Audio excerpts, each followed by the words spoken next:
générale des Nations Unies a adopté à l'unanimité la Déclaration des droits de l'enfant, devenue en 1989 la Convention internationale des droits de l'enfant. Ce texte invite à reconnaître ses droits et à s'efforcer d'en assurer le respect.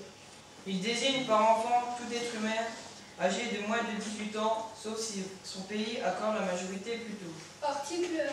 Tu as le droit d'être nourri, soigné et aimé.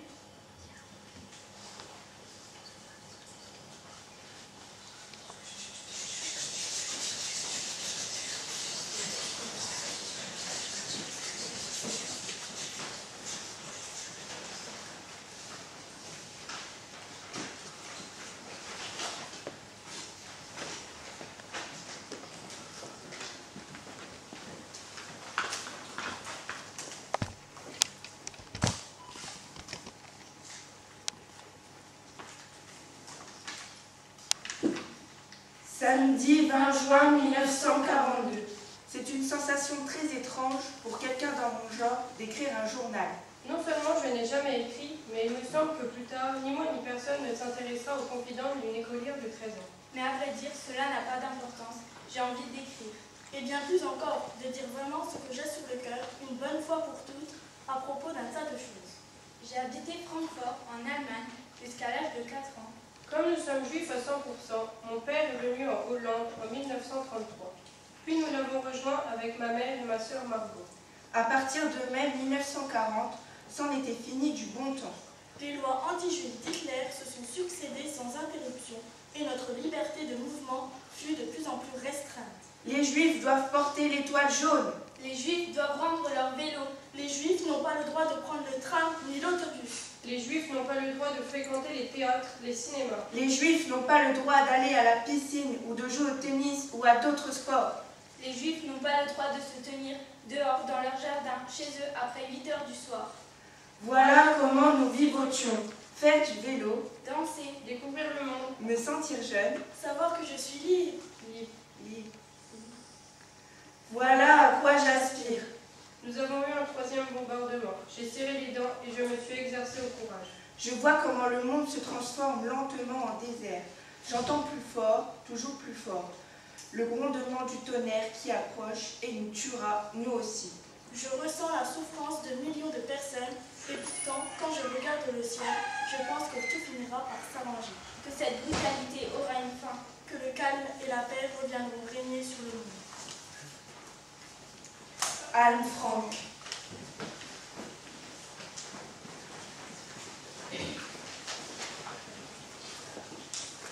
Article 5. Tu as le droit de rêver, de rire et de jouer. Article 2. Tu as le droit d'être respecté. Non!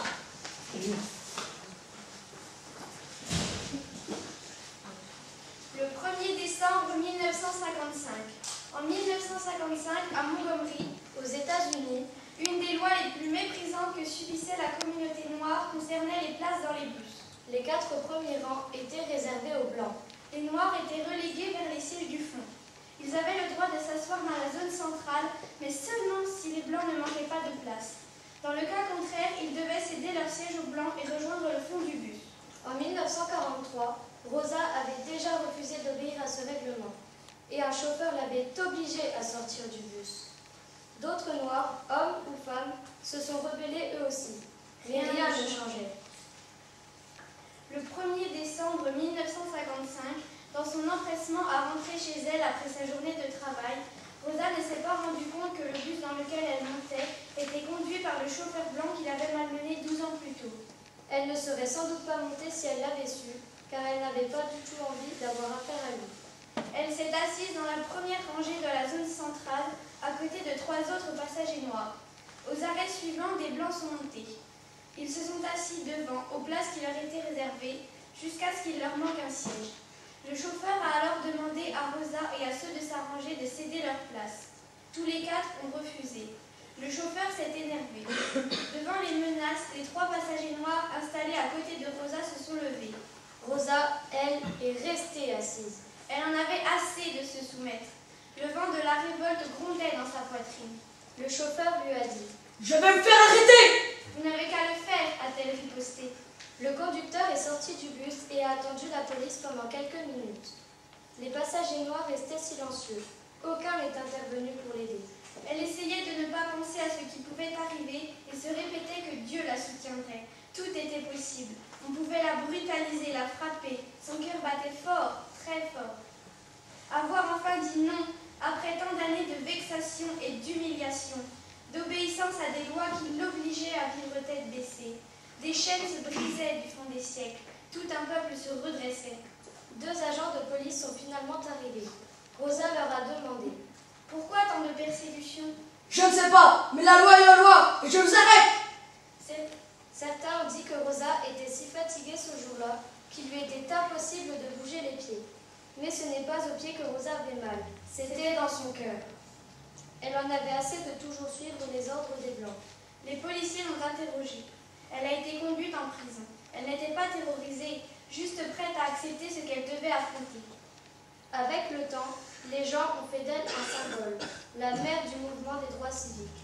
Elle a reçu de nombreuses distinctions des mains des plus grandes personnalités. Qui aurait pu croire ce 1er jour de décembre 1955 qu'une humble couturière noire de 42 ans allait déclencher, par son refus courageux, un changement profond dans la vie sociale de son pays. Son peuple attendait un signal, Elle en fut l'étincelle.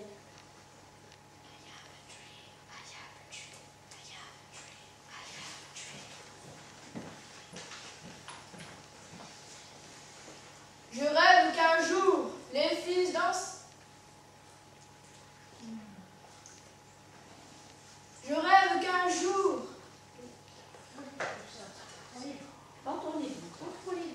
Il est devant toi, l'école. Il est là devant toi. C'est pas grave. Les fils d'anciens esclaves, vas-y.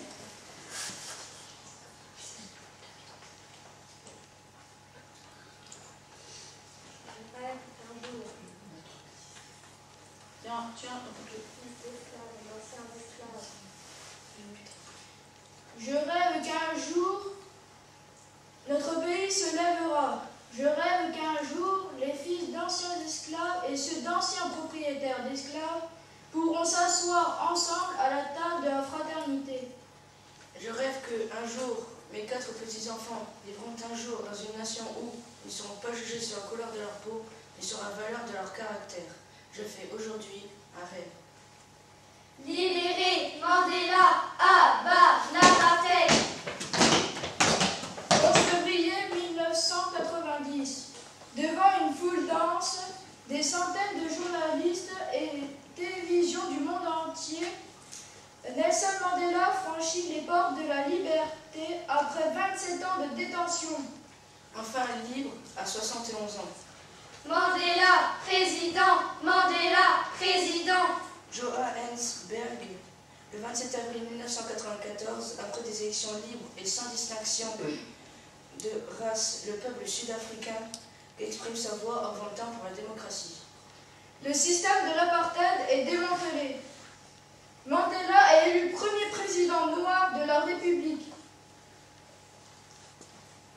Donne-moi ta main, camarade, toi qui viens d'un pays où les hommes sont beaux.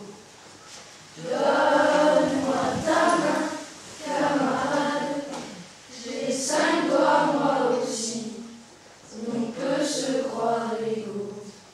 Article 6. Tu as le droit de donner ton avis. Article 7. Personne n'a le droit de t'exploiter.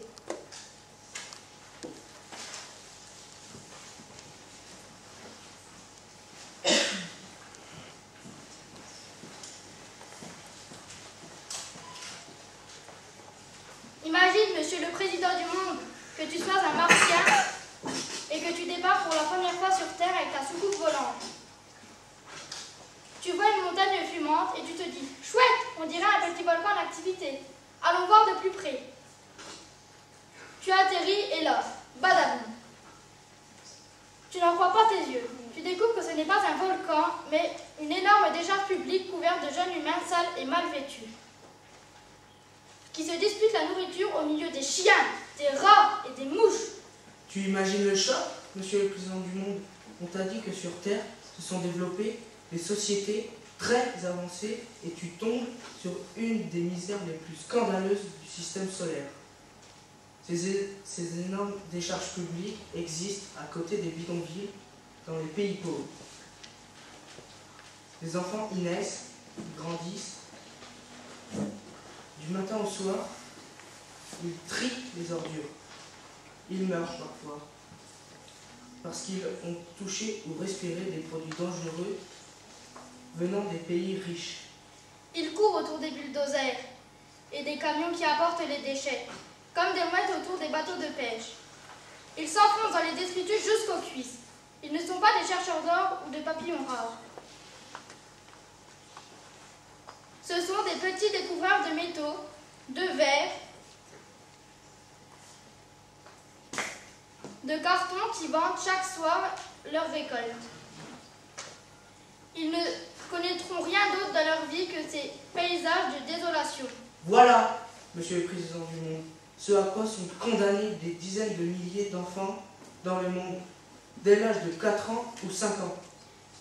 Et pourtant, grâce à ces détritus, des familles entières peuvent survivre. Ce qui est incroyable, c'est que même dans des endroits aussi dégoûtants, des hommes et des femmes s'aiment. On se tue au travail, on se blesse, on attrape des maladies rares. Mais on continue d'aimer. Comme si rien ne pouvait empêcher l'amour de se développer. Au contraire, plus la vie est difficile, plus on se serre les coudes. Si tu veux connaître le vrai sens du mot solidarité, prends tes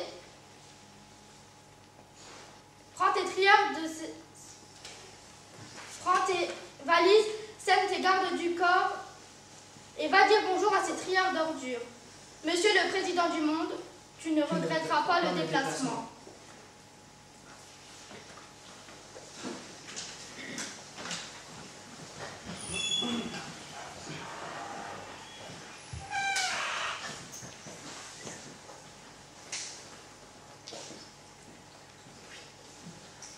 Article 8. Tu as le droit d'être protégé de la violence. Article 10. Personne n'a le droit de faire de toi un soldat. Il est des pays terribles. Il est des pays terribles où les gens qui vont au marché ont sur le visage imprimé une cible.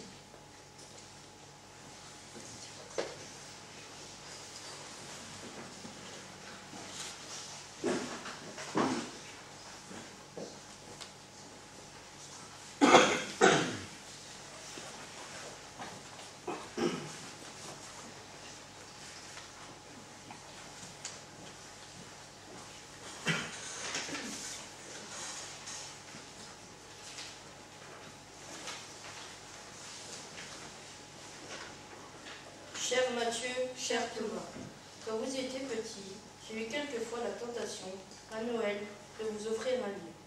Un Tintin par exemple. On aurait pu en parler ensemble après. Je connais bien Tintin. Je les ai tous lus plusieurs fois. Je ne l'ai jamais fait. Ce n'était pas la peine. Vous ne savez pas lire. Vous ne sauriez jamais lire. Jusqu'à la fin, vos cadeaux de Noël seront des culs ou des petites voitures. À chaque époque, dans chaque ville, dans chaque école, il y a toujours eu et il y aura toujours, au fond de la classe, souvent près du radiateur, un élève au regard vide.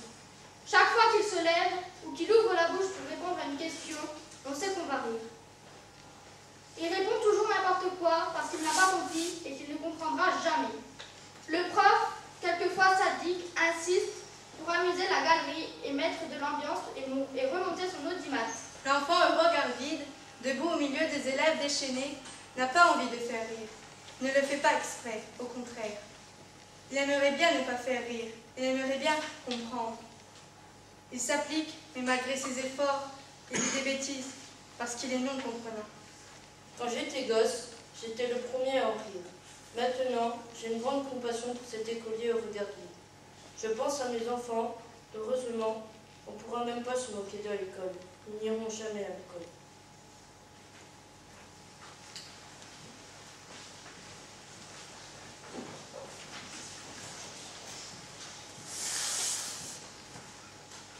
Article 4. Tu as le droit d'aller à l'école.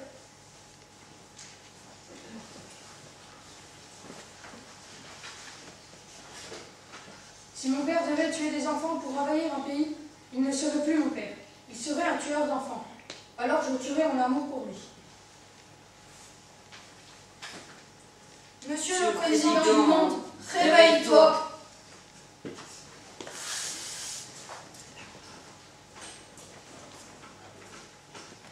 Plus tu laisses se développer les guerres, plus tu fais pousser des épines dans le cœur des enfants. Et ces épines-là ne partent pas facilement. Il en faut des camions de patience. Des convois de tendresse. Des pansements d'amour pour qu'un enfant accepte de fleurir à nouveau après avoir souffert. Parce que même si le corps guérit, le cœur, lui, n'oublie rien. Qu'est-ce que c'est que cette planète où des hommes sèment la mort au lieu de semer des graines? La guerre empêche les familles de cultiver leurs terres et les enfants meurent de faim. Les bébés naissent dans des camps de réfugiés et grandissent au milieu de baraquements tristes. La violence est un poison qui ronge. On devient dur comme une pierre quand on a connu la terreur. On se sent coupable d'avoir survécu si sa famille a été massacrée. On ne parle plus parce que la terre est devenue un volcan et que les souvenirs brûlent. On arrête de grandir de peur et de devenir un adulte. On cache ses frayeurs. La nuit, on attend qu'il pleuve pour mêler le bruit de ses sanglots au tambour de la pluie. Monsieur le Président du monde, puisque tu aimes te torturer le cerveau avec des chiffres, je vais t'en donner quelques-uns. Avec l'argent qui payait un fusil, un État pourrait donner de la vitamine A à 3000 enfants pendant 1 an. Au lieu d'acheter un bombardier qui détruit les villages et les écoles, il pourrait scolariser 12 millions d'enfants pendant 4 ans. Chaque minute qui passe, plus de 20 enfants meurent sur notre planète parce qu'on ne leur a pas apporté les soins les plus élémentaires. Regarde la trotteuse de ta montre. Tic-tac, tic-tac, tic-tac, un enfant meurt. Tic-tac, tic-tac, tic-tac, un autre enfant meurt. Plus de 20 enfants par minute, Monsieur le Président du monde. Dans le monde, entre 30 000 et 40 000 enfants meurent par jour.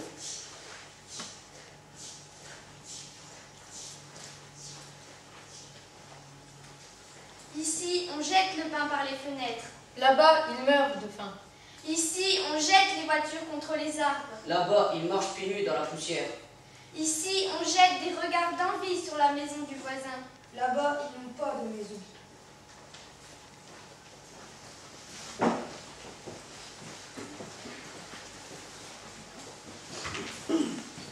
Article 7. Tu as le droit à l'égalité, que tu sois fille ou garçon, handicapé ou non.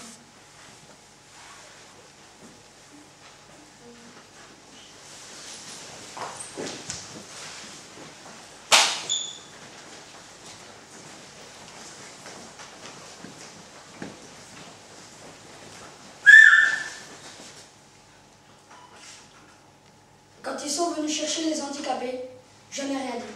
Je n'étais pas handicapé.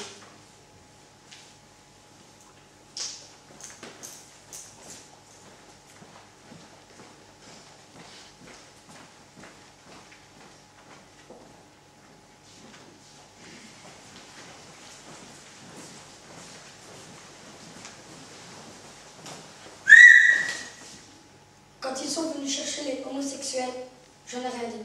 Je n'étais pas homosexuel.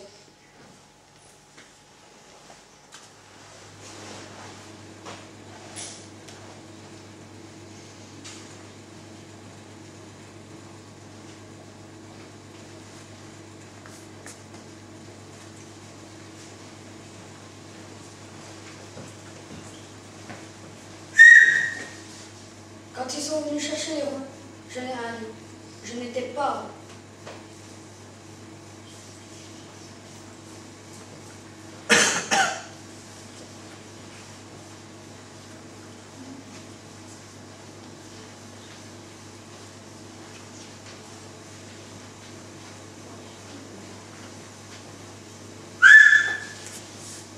Quand ils sont venus chercher les Arabes, je n'ai rien dit. Je ne suis pas arabe.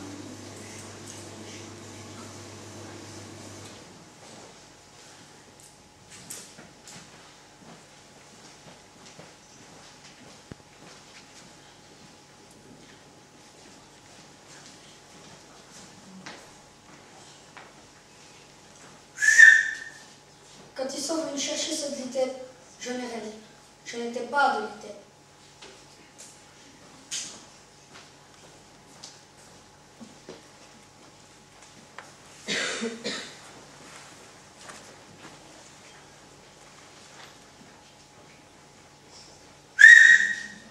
Quand ils sont venus chercher les cancres, je n'ai rien dit. Je ne suis pas un cancre.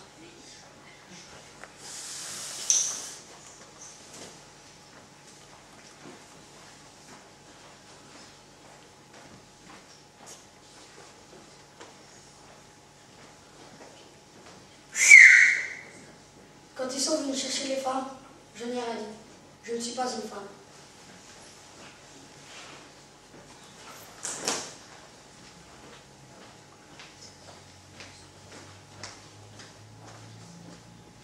Puis, ils sont venus me chercher.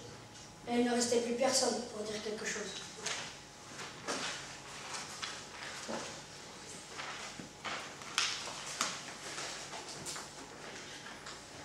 Article 3. Tu as le droit d'avoir un nom et une nationalité.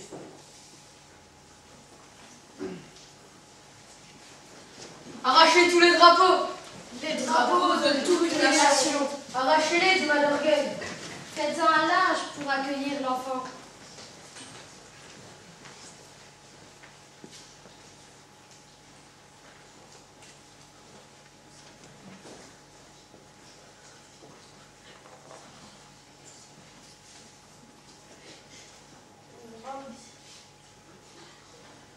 Faites-en une robe pour la danse.